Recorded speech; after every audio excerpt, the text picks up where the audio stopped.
My name's Scott Kopetz. I'm an associate professor here at MD Anderson with a specialty in GI medical oncology.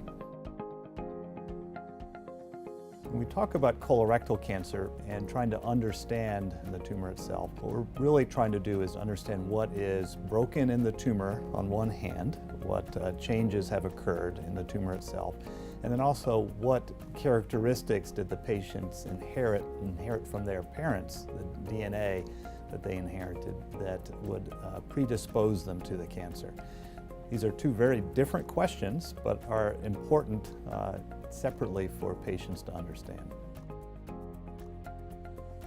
Tumor testing, the genomics of the cancer, we're really asking questions about what is unique to the tumor. How did the normal architecture of the DNA in a cell really get broken to turn into a cancer? When we talk about somatic mutation, that's another term that we use to describe things that are occurring only in the tumor.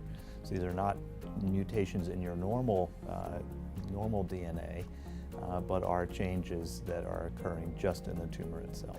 Separately, genetic testing is instead looking at the normal DNA. It's not necessarily looking at the tumor itself, but looking at the normal DNA from a patient and trying to ask, are there changes there that may have resulted in a patient having a predisposition to getting this cancer? We use the term germline mutations to mean the mutations that are inherited from your parents. And so this is one of the two copies of the DNA that you receive from your mother and from your father. And that there are occasionally mutations that are passed down that provide a predisposition potentially to cancers, including colorectal cancer. Talk to your doctor and say what testing has been done. Really, it's about having that conversation and really making sure that you know enough about your tumor to understand the treatment recommendations that are being provided.